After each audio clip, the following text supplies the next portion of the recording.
ॐ नमो भगवते वासुदेवाय। ॐ नमो भगवते वासुदेवाय। ॐ नमो भगवते वासुदेवाय। नारायणं नमस्कृत्यं नरं चैव नरोत्तमं देवीं सरस्वतीं व्यासं ततो जायामुदीरये। नष्टप्रायेषु अभद्रेषु नित्यं भागवत सेवया भगवतीरुत्तमश्लोके भक्तिर्भवति नैष्टकी।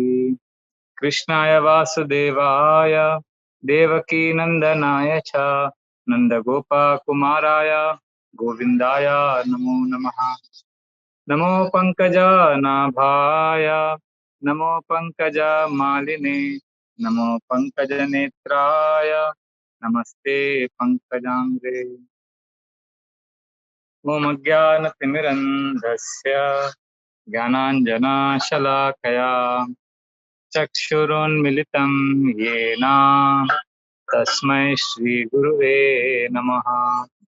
मूकं करोति वाचालं पङ्गुं लङ्घयते गिरिं यत्कृपातमहं वन्दे श्रीगुरुदीनतारिणं परमानन्दमाधवं श्रीचैतन्यमीश्वरम्।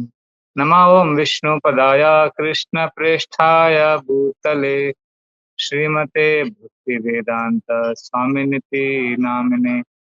नमस्ते सरस्वते देवे गौरवाणी प्रचारिणे निर्विशेष शून्यवादी पाश्चात्यदेशतारिणे। वाञ्छाकल्पतरुभ्यश्च कृपा सिन्धुभ्य एव च पतितानां पावनेभ्यो वैष्णवेभ्यो नमो नमः। जय श्री कृष्ण चैतन्य प्रभु नित्यानंद श्री अद्वैता गदाधर श्रीवासदि गौर भक्तवृंद। हरे कृष्णा कृष्णा कृष्णा हरे हरे, हरे राम राम राम हरे हरे। हरे कृष्णा कृष्णा कृष्णा हरे हरे, हरे राम राम राम हरे हरे। हरे कृष्णा कृष्णा कृष्णा हरे हरे, हरे राम राम राम हरे हरे। हरे Krishna. Welcome to the fourth and penultimate session, the second last session on the seminar called The Art and Heart of Spirituality. We are discussing 5 principles that are the heart of spiritual practices, especially in Bhakti Yoga. We discussed the principle of Shravanam, or hearing about the Lord. Second, we discussed service. Then there is investing of emotions. And last time, yesterday, we discussed the principle of the home state, or the state of spiritual happiness, an activity or a state of being where we feel safe, we feel at home, we feel connected to the Lord. And pursuing those activities will help us experience spiritual life in full. This was the fourth principle. And the last, which is the most important, is surrender. And these 5 principles we discussed through the pastime of Krishna delivering the wives of the Brahmana Patnis in the 10th canto of Srimad Bhagavatam. So yesterday we stopped at this point where the Brahmana wives, they saw Krishna dressed beautifully in the banks, in the forest of Vrindavan. He was with his friends. He was dressed in beautiful yellowish garments. And then the Brahmana Patnis, they offered this food to Krishna. And Krishna, after accepting the offerings, he told these women that they can now go back to their homes. Immediately, these women, they started crying. They said, Krishna, we have rejected all our family. We've rejected everything and everybody so that we can serve you. Now there is no question of going back. Please accept us as your maid servants. So Krishna said, no, but you are wives of Brahmanas, you are aristocratic women. I am from a cowherd family, which is lower in the social order. The women immediately protested. They said, no, Krishna, we have abandoned all these social positions because we have surrendered our lives to you. You are our everything. So then Krishna said, no, but it is not equal. You know, you are very high class women, whereas I'm a simple boy from a cowherd community. So the women said, Krishna, if that is the case, then we will not become your associates. We will remain as forest deities here in the forest of Vrindavan. We will live on the remnants of your garlands and the flowers that are decorating your body. And we will live here. But please don't tell us to go back to our homes. We have rejected all of it and we have dedicated our lives completely to you. So then Krishna, there's a beautiful conversation and Krishna convinces them to go back. And when the Brahmana wives give the argument that they can't go back because their husbands, their sons, their relatives will reject them, Krishna reassures them that they will be accepted back. So the Brahmana wives, very reluctantly, but keeping the order of Krishna on their head, fulfilling Krishna's desire, they go back to their families. Now, Srila Shukdev Goswami has given a beautiful contrast because there is a pastime where the gopis also were told by Krishna to go back home, but the gopis refused to go. So our acharyas explained that the gopis did not go back and the Brahmana wives went back. Both were satisfying Krishna. Gopis satisfied Krishna by disobeying his order, and the Brahmana was satisfied Krishna by obeying his order. In either case, both are glorious devotees. Now, when the Brahmana wives came back, the men who had prevented them from going to Krishna, the Brahmanas who had refused to give food and alms to Krishna and his friends, they were filled with deep remorse and repentance at their actions. They started regretting that they had stopped their chaste and pious wives from serving Krishna, and they themselves had been reluctant to serve Krishna. So they started condemning themselves. Digjanmanastrivradyatad digvritam digbahugatam digkulam digkriyadaksham vimukha et adokshajal. This is a beautiful verse where the Brahmanas are using the word dik or dikkar or condemnable 5 or 6 times in this verse. Dik janma, to hell with our birth, because these Brahmanas were very proud of their aristocratic birth. Now they are filled with realizations that their birth in an aristocratic family is condemnable because they couldn't surrender to Krishna. So this surrender is the most important principle, which the Brahmana wives exemplified and which is the heart of any spiritual practice. Now, surrender is the culmination, surrender is the highest point of a spiritual practice. And the Brahmanas, although they were attached to the ritualistic practices, they had failed to surrender, whereas their simple-hearted wives had surrendered to Krishna. These Brahmanas said, our wives, they were not living in a renounced order ashram. They were not great learned scholars like us. They were not used to performing austerities like we do. And yet, they surrendered to Krishna and passed the test, whereas we failed miserably. Therefore, to hell with our birth and to hell with our expertise or 3 births. The Brahmanas take 3 births. One is a birth, then is the initiation ceremony, and then is the ceremony where they are ordained to perform ritualistic sacrifices. 3 vradyarthas, the 3 kinds of ritualistic sacrifices that they go through, or the ceremonies that they go through. Dig janmanastri vradyartat dig vratam. Vratam means vows. To hell with the vows we have taken. We are performing severe vows of penance and austerity. To hell with that. It's all useless. Dig Vratam, Dig Bahu, Gyatam, Gyatam. We have so much of Gyan, so much of knowledge, of so much of scriptures. What is the use of knowing so many verses from the scriptures, so much of knowledge, if we can't surrender to Krishna?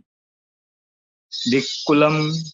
Oh, our Kula, our family lineage is so exalted, but that is condemnable. It is worthless because we are not offering our hearts to Krishna. Dig Kulam, Dig Kriya, Daksham.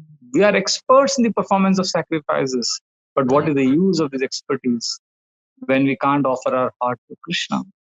Please contrast this with the verse that I chanted in the first class, where I spoke from the first canto, fourth chapter, text number 13, where Shaunakadi rishis are telling Sutta Goswami that you may not be an expert in some of the Vedic sacrifices and chanting of mantras, but you are the most qualified to glorify Krishna because you are carrying Krishna in your heart. And the same principle we see here. The Brahmanas are saying, Dig Vratam, Dig Kulam, Dig Kriya, Dakshyam. Our expertise in Vedic sacrifices is condemnable. Why? Why all of this dig, dig, dig? The word is used so many times because Vimukha yet adokshaja. Vimukha means we have gone away from Krishna. We are turning away from Krishna. Therefore, it is useless. So they also understand and they recognize the principle of surrender, which their wives had exemplified. Now, ironically, although the Brahmanas realize that surrender to Krishna is the highest, they did not surrender. They could have gone to the forest to meet Krishna and Balram, but Shukdev Goswami reveals that they were afraid of Kamsa. And because of fear of Kamsa, although they knew that they need to surrender to Krishna, they did not go to the forest. Whereas their wives had gone, Samudram iva nimnaga, just like rivers rush towards the ocean, these wives, Nishidyamana Patibir, Ratabir, Bandubir, Suter, Bhagavati, Uttamash, Loke, Dirga, Shrutadritashya, they ran Chaturvidam, Bhugunam, Annamadhaya Bhajane, Abhishashru Priyam Sarva, Samudram, even Nimnaga. They ran towards Krishna with great joy and abandoning all fear. But the Brahmanas could not do that. So this is a most amazing paradox that surrender is not easy, but it is the most important element of any spiritual practice.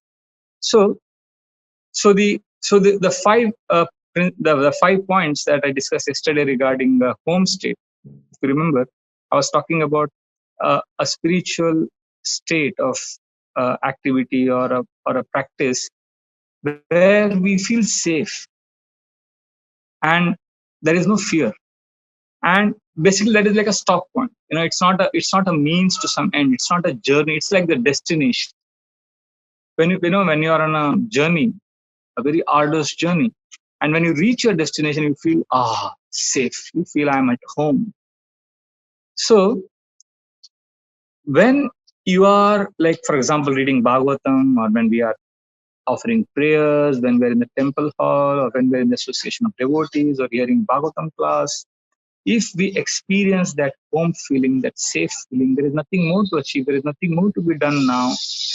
That is a home state. So some of us, we experience that through chanting. Some of us experience that in other aspects of devotional service.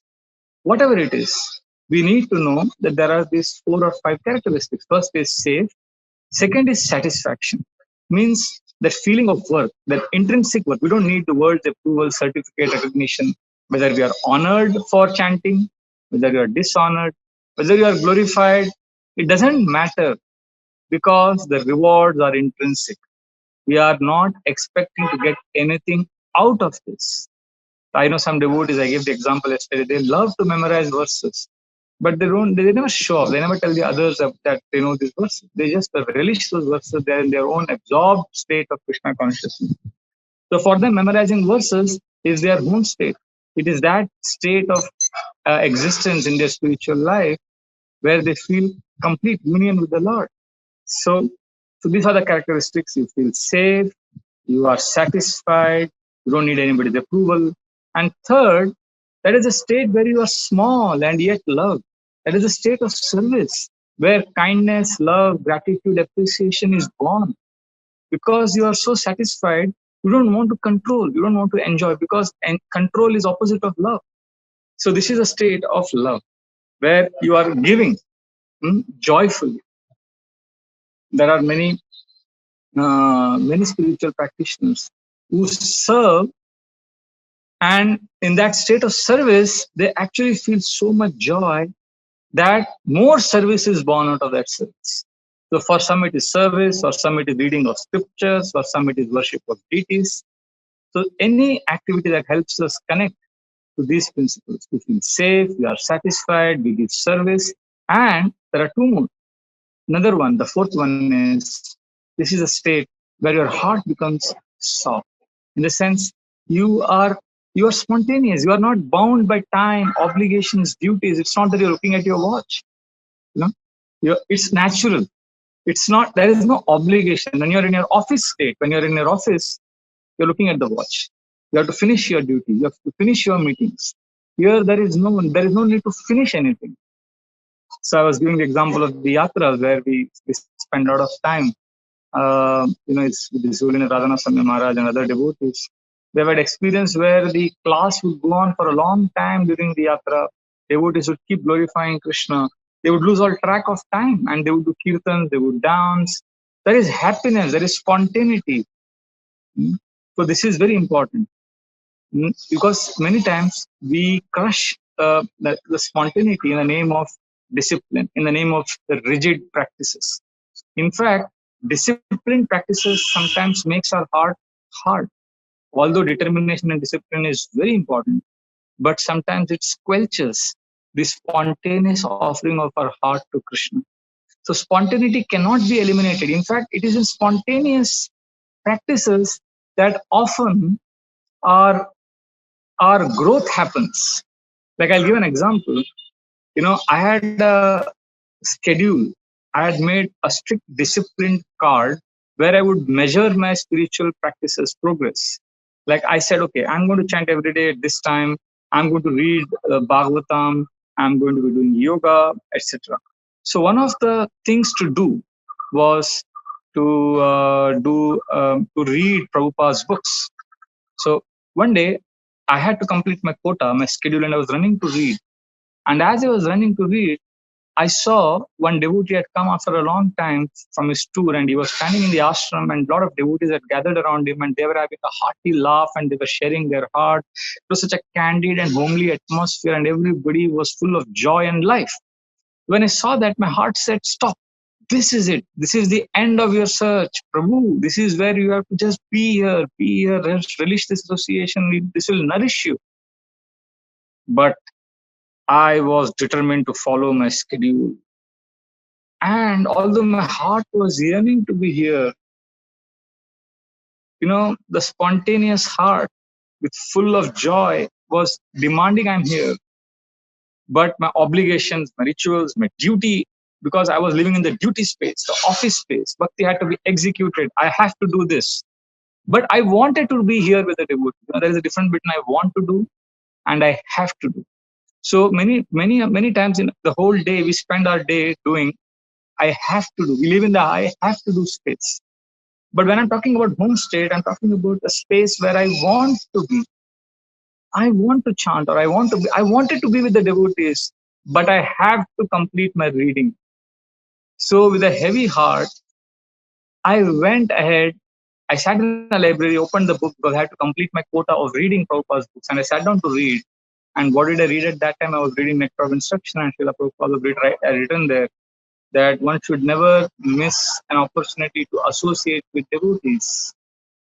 And one of the things he can make advancement without the association of devotees is insane or something like that. Srila Prabhupada was emphasizing a lot on associating with devotees. And that's precisely what I had avoided.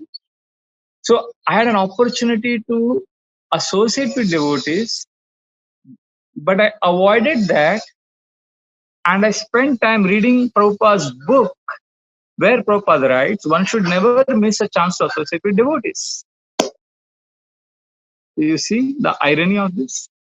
So spontaneity, if we squelch and if we prevent our lives should have some spontaneity, because that spontaneity, that uncertainty, that spontaneity opens doors of new excitement, new growth.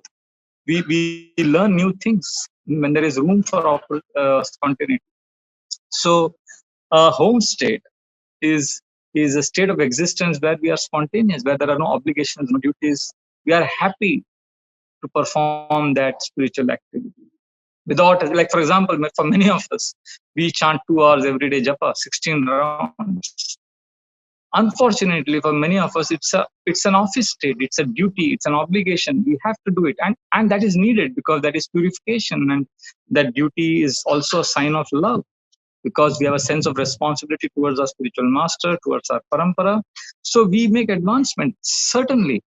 At the same time, if from morning to night we are only doing obligations, we are only carrying forward our duties, both in our material life as well as in our spiritual practices, then somewhere we will not be able to practice the fifth element, which is surrender.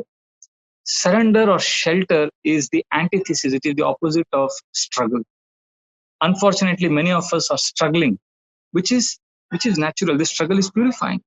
But along with the struggle, we also need to, at some time, give up the struggle and just surrender. So this is the fifth element of a home state, a spiritual practice where you are comfortable to allow yourself to be influenced. Surrender means where I listen, where I'm present, where I receive, where I allow, where I belong. I'm not struggling. I'm not fighting. I'm not trying to hold on to something. Draupadi was holding on to her sari, but she practiced surrender when she let go. And she was ready to receive Krishna's embrace in the form of the cloth that Krishna supplied. So we will be put in a situation at some point of time or the other where we'll have to give permission to Krishna to influence us, to change us. Like, for example, you're hearing a Bhagavatam class, if you're hearing right now, and if you are allowing yourself to be influenced by the sound vibrations of the speaker, then that is an expression of surrender. Like sometimes when I'm hearing a class, I'm suspicious of what the person is speaking or I'm doubting, then I'm not in a space of surrender. So we need to, now we may have to analyze, we may have to be using our discretion, fine. But there has to be some time in a day where we practice surrender. So when I say home state, I mean the state of surrender, where I'm not holding on, I'm not struggling. Now, this surrender is when we allow the Lord, or when we allow the higher powers to control our lives. When Draupadi raised her hands, she was actually allowing Krishna to control her life. Now, we may not be able to do that all the time, but at least sometime in a day, can we surrender? Can we give up our control? See, there is a difference. There is a similarity between animal life and transcendental life. In one sense, animal life is you're like not in control. Your mind or your senses drag. You just go where you want. That is animal life. So that is when our lower self is activated. When we are not aware, like many people in this world, they drink liquor, they perform bad activities, they perform sinful activities because their minds drag them. Their minds are holding the reins of their life and they are helplessly dragged. That is like an animal life. That is a sinful life, not in control. But although this animal life is when our lower self is activated, where our dark side is in action, we also have a higher self where we hold the reins of our lives, where we have awareness and we control. We say no to actions that are harmful. We say yes to things that are favorable to spiritual life. So, anukulasya sankalpa pratikulasya varjanam, but yes to favorable things. So when we are in control, that is when we awaken or we activate our higher self, which is based on principles and values. So we have a lower self and we have a higher self. Lower self is animalistic and higher self is human life, where we have control over our lives. But there is the highest self, which is a transcendental self, where pure devotees and spiritually evolved beings, transcendentalist state. And that is a state again, like in the animalistic stage, where the transcendentalist is not in control. But his mind is not controlling it. His mind is not holding the reins. God, universe, divinity, Krishna is holding the reins of his life. Rishikesha Sevanam Bhakti Ruchita. Rishikesha, Krishna has controlled his senses. So when our lower self is activated when our mind is holding the reins.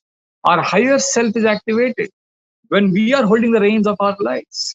And our highest self is activated when Krishna is holding our life and Krishna is directing our lives. But there are pure devotees like Srila Prabhupada and our spiritual masters who are governed, who are directed by Krishna. They follow the dictates of Krishna. They're in union. Their purpose is in union with Krishna. I was hearing Srila Prabhupada's class today morning, and he was saying, and I could get that feeling, how I could clearly see how Srila Prabhupada, the appeal, the tone, the appeal that he had was from a space where he is being governed by Krishna. His existence was in harmony. His purpose was one with Krishna's purpose. And statements that Srila Prabhupada made in the class, like one statement he said, "You rascal." So he was chastising the audience. And he was saying, Krishna is personally coming and canvassing at your doorstep that here I am. And you're looking away. When Srila Prabhupada was saying this, I felt, wow, here is a person. I mean, nobody must have thought of this kind of an analogy. Srila Prabhupada is saying, Krishna is coming and canvassing at your doorstep, saying, hey, here I am, look at me. And you are looking the other way. That means Srila Prabhupada, as a third part, as an observer, like he's seeing the conditioned soul who rebelled and he's seeing Krishna. So Prabhupada is so much with Krishna that he's seeing his love, his dear Lord Krishna is coming to the doorstep of a conditioned rebellious soul and trying to get him back. So Srila Prabhupada's this class or this tone or this sentence that he's speaking is coming out of a deep space of love for the Lord and compassion for the living entities. And you can see because of this love and compassion, there is a sense of urgency and appeal in his tone. So he's appealing to the audience. And then and in the class he's also saying in another place that you want to give commentary, write your own book. Why do you write on Bhagavad Gita and speak your speculative stuff? Krishna has said, surrender to him. So why do you give your own interpretation? If you want to give your interpretations, don't say it is Bhagavad Gita. Write your own book. So here again you see Srila Prabhupada is so much connected to Krishna, so much connected to Krishna's Bhagavad Gita. He is on Krishna's side. He is on Krishna's party. So therefore, a pure devotee, that's why you will see Srila Prabhupada when he was giving class, he was fully present with Krishna. So he was a surrendered soul. He said in that prayer in Jalduta that I'm a puppet in your hand, make me dance the way you want. Kastera putali ena kuhake na chai. Putali na jane kiba nache gai. So the puppet doesn't know how the puppeteer is making him dance. So we may not be at that level, fine. But can we spend at least some time in a day in the space of surrender, in the space of shelter, where we are willing to receive, where we are allowing ourselves to be influenced, whether it is in a Bhagavatam class, whether it is listening to the holy name and we are chanting, whether it is an association of devotees, whether it is while doing deity worship. Is there any time in a day where we are surrendered to Krishna? I remember one experience when I went through some gastrointestinal problem and I was screaming in pain. I thought I'm going to die. Although now when I look back, I realized it was not so bad. But at that point of time, the pain was so bad and I was in the hospital and I thought I'm going to die. And our dear devotee, doctor, friend, surgeon, Vaishnava Seva Prabhu, he was examining me and he softly whispered in my ear, he said, Prabhu, relax. Relax, Prabhu. let go. Don't struggle. Live, leave, allow. He just said that maybe for 15 seconds, he just said a few words. That was like a lightning. It was as if a lightning had struck me. In that pain, I realized what he was saying was, let go. You're holding on to something because of which you are feeling more pain. So, although I was in a state of pain, I let go. At that point, I quote unquote, I surrendered. So, although I was in pain, paradoxically, I found a sense of peace because I was giving up. Radhanath Swami Maharaj writes in his book Journey Home that as a young monk, when he was in Vrindavan, he got typhoid and he was in the bank of Yamuna and he saw vultures hovering up and he was so exhausted and he fell down unconscious. And as he was falling, he he offered a prayer to Krishna saying that, oh my dear Lord, I now place my life in your loving hands. I am yours. So that is surrender. That is Ashlishava Padaratham in action.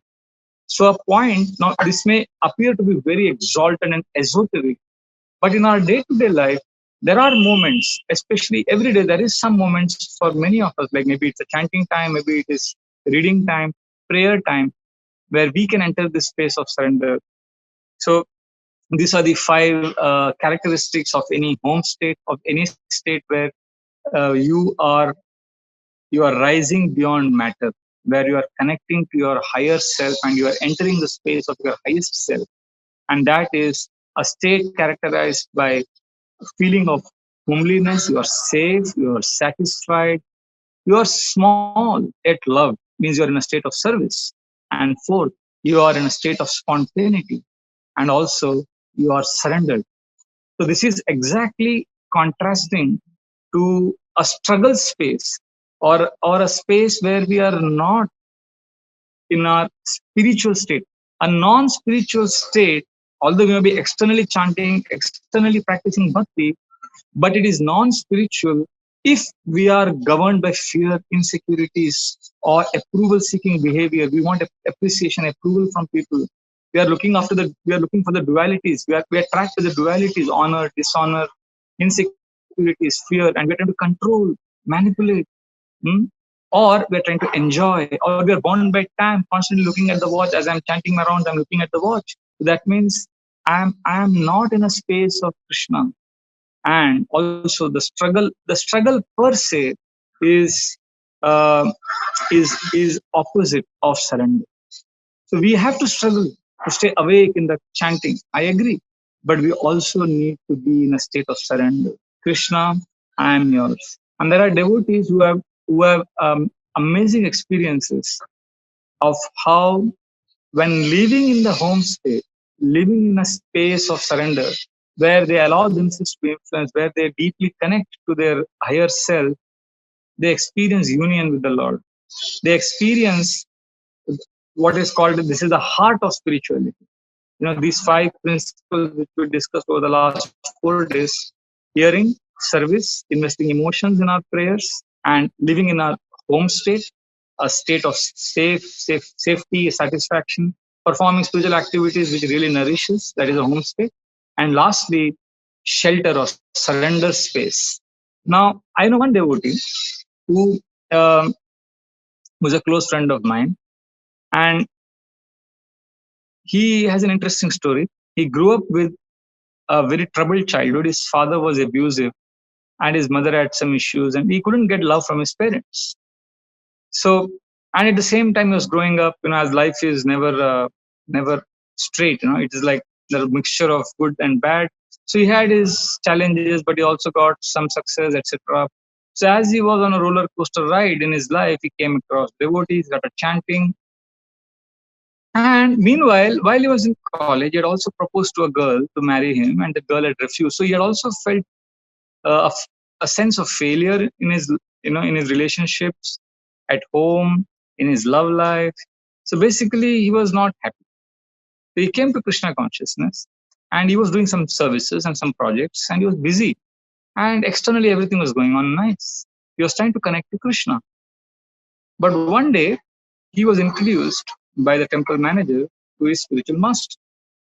So when the spiritual master heard that this person is doing a lot of service, very spontaneously out of affection, the spiritual master embraced this devotee and said, Prabhu, you are doing such incredible service. I love you. So this devotee was telling me that when he got this hug and when he heard, I love you from his spiritual master, he said it was an explosion of emotions, of volcanic emotions exploded in his heart, because he said, at that moment I realized I had never received an embrace from my parents in my life. I don't remember ever an affectionate hug from my dad or my mom. And here, when my spiritual master embraced me, I felt I was in a space of love. I was loved.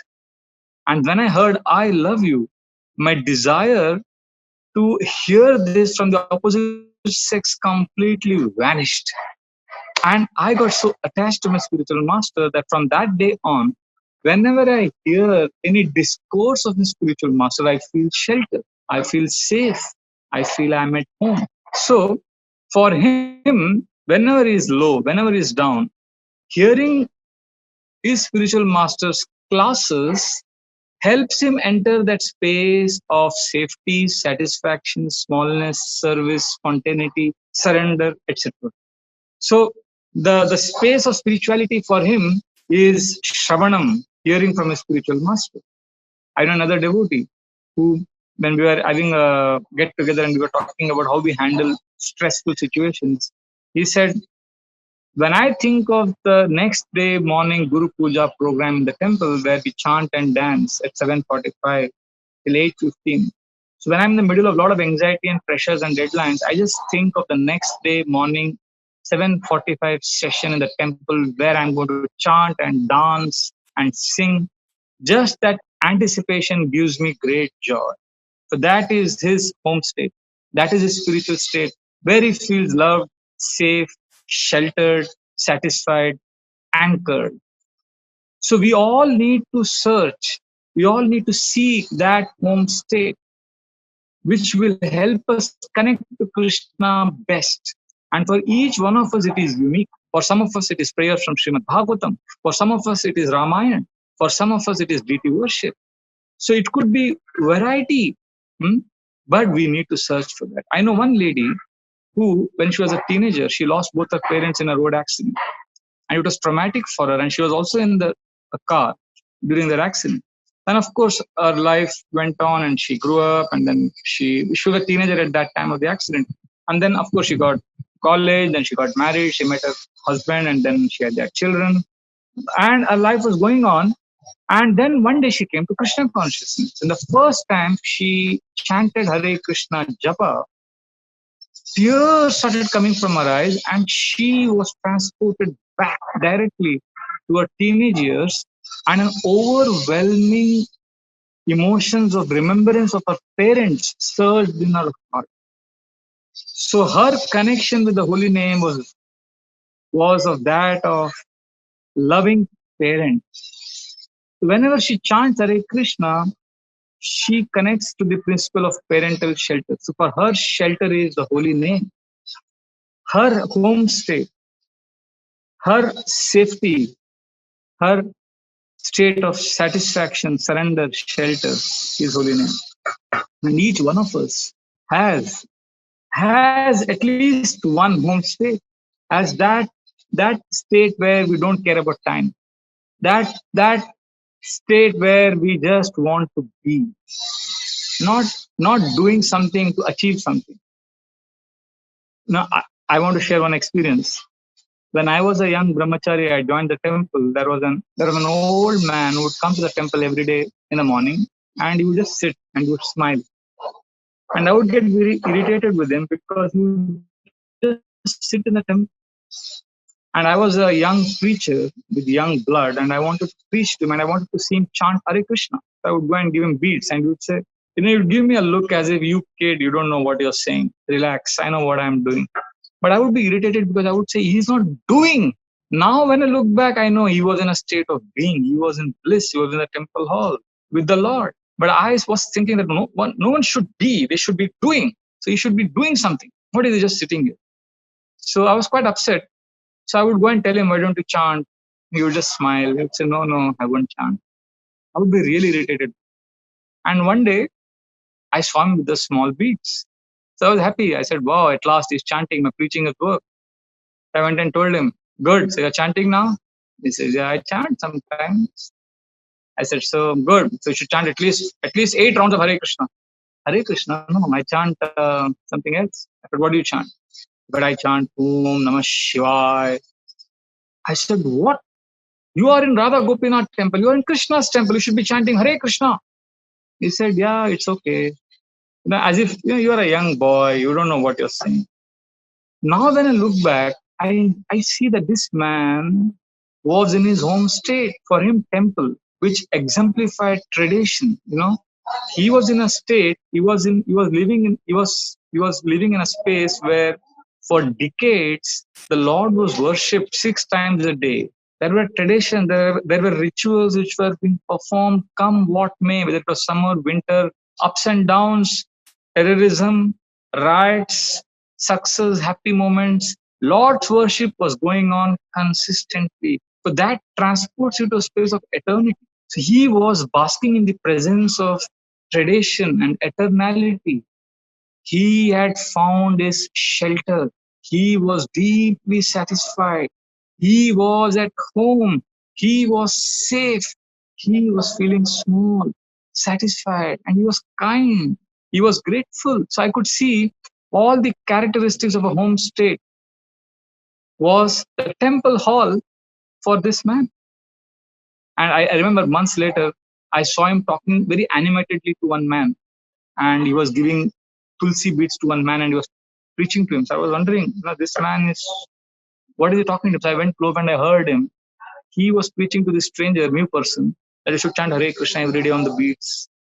So I was impressed. I said, hey, excuse me, you come to the temple, you never chant, and even when you chant Om Namah Shivaya, and now you're telling him to chant Hare Krishna? I can't understand you. He said, yeah, Hare Krishna is very important and you should chant Hare Krishna. So I'm telling him to chant Hare Krishna. So I just couldn't understand at that point of time, but now I see he chanted Hare Krishna. He was okay. He was cool. He was blissful. For him, bliss was the temple hall. He would come every day in the morning to temple and he would also come in the evening. He was a retired man. And he was so peaceful. So for some, their home state, where they are extremely safe and sheltered, is a temple. For me, personally, it is journal writing. When I pick up my paper, pen, and I write journals, I sometimes write for 2 hours at a stretch. So this is a state of complete satisfaction for me. I'm not writing journals because I want it to be published somewhere. No, I'm just connecting to the Lord in my own unique way. So there are people, there are traditional temples like Jagannath Puri, Srirangam, Udupi, where you see that rituals and puja, spiritual activities have been going on for thousands of years. And when you enter that space, you are actually entering a world far beyond your tiny head. Many times we are so occupied with our anxieties, worries, problems that we live in our tiny head and we are confused. And we give so much importance to our problems. But when we enter this space of Jagannath Puri, Srirangam, a vast space of traditions, culture, rich worship of the Lord, then what happens? Then we see our problems of what they are. We get the right perspective. We see how tiny we are, how minuscule our problems are. That's why, there are spiritualists who spend a lot of time in nature, in mountains, in the forests, because they enter that space of shelter. Like I come from Udupi. In Udupi temple complex, there is a samadhi. There is a area where the great saints, the sannyasis, their transcendental bodies have been placed after they passed away from this world. And these are sannyasis who've been worshipping the Lord for 80, 90 years of their life. And they have led a very pure life. And when you enter that space, you feel so tiny because you are amidst such stalwart devotees of the Lord. And yet, although you feel tiny, insignificant, you feel loved, you feel safe. So, this is the power of entering a space or a universe far beyond our mind. So, the essence or the heart of spirituality is we need to look for a space, we need to look for a phenomenon, an activity, or a state of existence which is far, far beyond our tiny existence. And that is where we experience shelter. That is where we feel love. And once we get that, then our spiritual life will be completely different. We will have a sense of purpose. We will have a sense of excitement in our spiritual practices. The Srimad Bhagavatam reveals this beautifully. Parijatanjasa labdha saranga anyona sevate padangri mulamasadhya sakshat kim vrinimahi.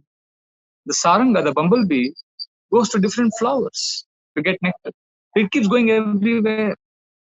But when it comes to Parijata flower, Parijat, Anjasa, Labha, Saranga, the bumblebee, Anyona, Sevate, then he doesn't have to go anywhere else because he has got the Parijata flower, which is the elixir of all nectar. So he's been searching everywhere for nectar. But once he finds Parijata flower, then his search has ended. Similarly, Vadangri Mula Mahasadhya, oh my dear Lord, when I have discovered your lotus feet in the form of, say, Bhagavatam, prayers, Kirtan, Japa, temple, deity worship, maybe journal writing, whatever, service. So, Vadangri Mula Masa, when I have discovered your lotus feet, my dear Lord, Sakshat Kim Vrinimai, oh, I don't have to worry about so many other things to do because now I am safe. Now I'm in a state of being. And from this state, when I perform my activities, I experience deep union with the Lord. Therefore, this is what we are seeking. The heart of spirituality is this surrender, to discover that state where I can let go my struggles, where I can receive the Lord's love and without judgment, willing to be influenced, allowing the Lord to influence me. Now, if everything in Krishna consciousness is a struggle, and it's like, oh, I have to struggle to chant my round, I have to hear Bhagavatam every day. If you're not relishing anything, if you're only struggling to do, then what will happen is we will surrender. But we will surrender to Netflix, YouTube, sense gratification. We will allow somebody else or something else to influence us. Because surrender is natural. We always allow ourselves to be influenced. But if we find something in the spiritual realm, something that invigorates us, something that gives us a sense of shelter, then we will be saved from the sense gratificatory pursuits. So those devotees like Srila Prabhupada and pure devotees who have found that in Krishna, you see that their lives have been controlled by the Lord. As I said, when a person's highest self, a person is living in his highest self when he is not in control of his life, nor is his mind controlling his life. His life is controlled by the Lord. Therefore, such a person, when he speaks, when he preaches, when he's helping people, he is not leading two lives. You see, Srila Prabhupada, I've not seen, I've seen Srila Prabhupada's lectures, videos, but I don't remember seeing any class where Srila Prabhupada is carrying notes and he is referring to the notes or some points. You will see he's speaking spontaneously. What is inside is coming out because he's filled with Krishna. He's what is thinking, what is feeling, what is speaking, what is doing is all same. Whereas many of us, we think one thing, we speak the second thing, we feel the third thing, we do the fourth thing. That's why we need a lot of notes, we need a lot of points. But Srila Prabhupada carried Krishna. He was surrendered to Krishna.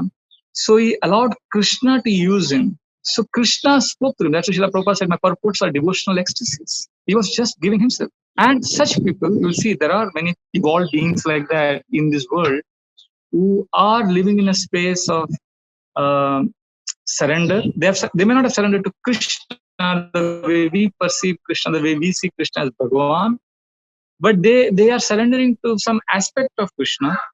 There's some element of Krishna, and you can see they have that substance. Basically, they have surrendered to a cause higher than their own mind, and such people, they are governed by this divine force. Remember, there's three selves: the lower self, when the mind controls the reins of our lives; higher self is when we are in charge. And when we live in a higher self, and when we consciously start practicing surrender, where we live in a space of letting go our struggle, and eventually we reach or we connect to our highest self, where the Lord controls the reins of our lives. And we simply receive and we allow ourselves to be used as an instrument in the hands of the Lord. And that is what Srila Prabhupada was. He went where the Lord took him. He spoke Krishna, he gave Krishna, and things happened miraculously. I remember Srila Prabhupada's example, of course. There are also two non-spiritual examples, but which also reveals the same principle. One is Abraham Lincoln. I remember during the reading of American Civil War, there is one amazing incident that happened. There was war battle at Gettysburg. In fact, after that battle, there was a war memorial made, and Gettysburg Address is considered as one of the most famous speeches. So, in this address, Edward Everett, he was a president of the Harvard University. He was considered one of the most famous and influential orators in America. So he was supposed to give this 2-hour talk on the war memorial and how our soldiers have sacrificed their lives to this country and we have to honor them and blah, blah, blah. So, and people had gathered and it was the afternoon time. And one of the events in that program was a 2-minute concluding speech by Abraham Lincoln. So Abraham Lincoln had a splitting headache. He was struggling so much. So in the train, when he was coming, he just took a paper, he just scribbled a few notes, and he put it in his pocket. And he was not a very powerful orator. He just came, he sat there, and after Edward Everett's speech, and then which was the actual official Gettysburg Address, then Abraham Lincoln had to give a concluding address. Now, Edward Everett spoke for 2 hours and some 18,000 words or something. And Abraham Lincoln spoke just 270 words, 8 or 9 sentences, just 2 minutes. He began by saying, 407 years ago, our ancestors founded blah, blah, blah, and how the soldiers have laid their lives for this country. So it's a small speech. And that speech is considered as one of the greatest speeches ever spoken in human history. And till today, it is analyzed. People are doing PhD on it, and it's like a historical landmark speech ever spoken. And Abraham Lincoln's 2-minute address has become the Gettysburg Address, whereas Edward Everett's speech is forgotten. He spoke for 2 hours, but nobody remembers it. Of course, he's a great man. We don't know nothing against him, but I'm just saying how Abraham Lincoln's 2-minute speech overshadowed everything. And today, this is in 1863, this incident happened, and now it is 2020. So we have almost more than 150 years have passed, and still people are talking about it as if it's like it's a most profound speech ever spoken. So what I'm trying to say is, here is a man, Abraham Lincoln. He was desperate to keep the American country one. That time there was a civil war going on. Jefferson Davis was the president of the Confederacy. So they had split apart. They had said, we want to separate ourselves from the United States. And Abraham Lincoln was determined to keep the United States as one nation. So his vision, his passion, his determination, he was living for a cause much higher than his own day-to-day worries. His son had died the previous year. His personal life was in shambles. His wife was in depression. Lot of trouble that afflicted him in his personal life, but he was in a much higher cause. And therefore, the few words that he spoke in that speech, till today, people are affected by.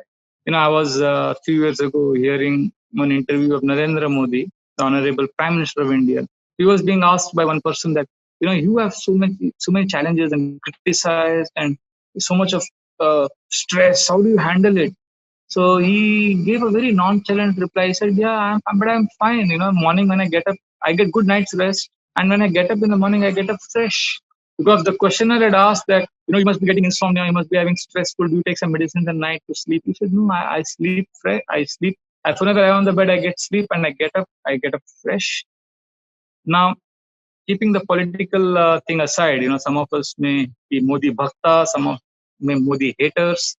Keeping the politics aside, let us assume that he's speaking the truth.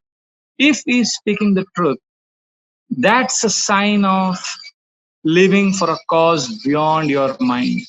That is like you are living the space of surrender, because you are not in control of your life, in the sense you're not controlled by your mind, you are not controlling your life, but you are being controlled by a cause higher than your own mind. So this is a state of surrender. So we may not be Abraham Lincoln, Narendra Modi, or Srila Prabhupada, but in our own lives, we can make a beginning to enter this. This is the heart of spirituality. We are becoming spiritual. We are entering the space of spiritual life.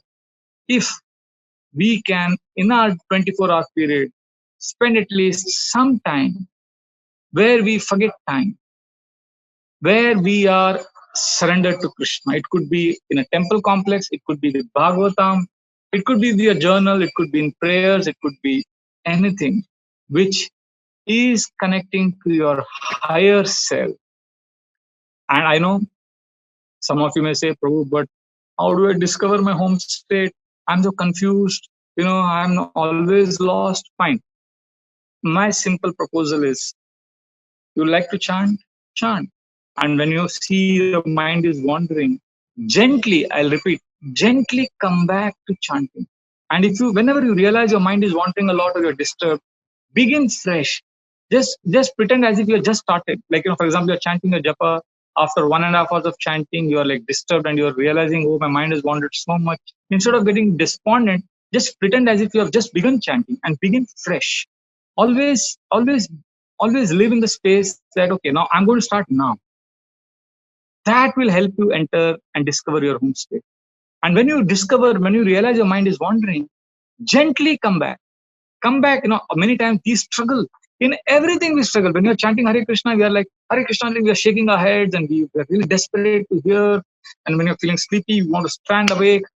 We are really struggling. So that's fine. That struggle is fine. But can we spend at least some time where we are gentle with ourselves, where we are non-judgmental, where we gently come back, where we take it easy, where we are detached from all the nonsense that we think we are, where we are not judging ourselves, where we accept ourselves the way we are. Relax. So if there is some space, that could be Kirtan Mela, that could be deity worship. If we are in that space, great. We have discovered our home state. And if we spend some time every day in our home state, we are living in a space of surrender, and that will help us slowly awaken and connect to our highest self, and that is the heart of spirituality. But tomorrow we'll conclude by summarizing these 5 principles once again. There are 5 principles we are discussing, which is the heart of spirituality. That is Shravanam, hearing about the Lord like the Brahmana wives did. Service, investing emotions in our prayers. Then we discuss the principle of home state, or a state where we practice spiritual life in a state of satisfaction with no struggle. And finally, a space of surrender where we take complete shelter of Krishna. And we discussed how we can practice these 5 principles. We can practice we can discover our home state. We know what is our home state. If we are feeling satisfied, we are safe, we are at home, we feel small and we want to serve and contribute without any obligation or pressure of time. So therefore, this is the key or the heart of spiritual life. And tomorrow, where we will take one last prayer or one sutra or one mantra from our parampara, 5 magic words which if we repeat to the Lord, we will discover our home state. We will be able to connect to the Lord in a much deeper way. So I invite you for this session where we'll discuss these 5 magic words of connecting to the Lord, and we'll also take questions and answers. Thank you very much. Hare Krishna. Tantra Srimad Bhagavatam ki jai, Srila Prabhupada ki jai. Hare Krishna. RG Media YouTube channel. Like, share, subscribe.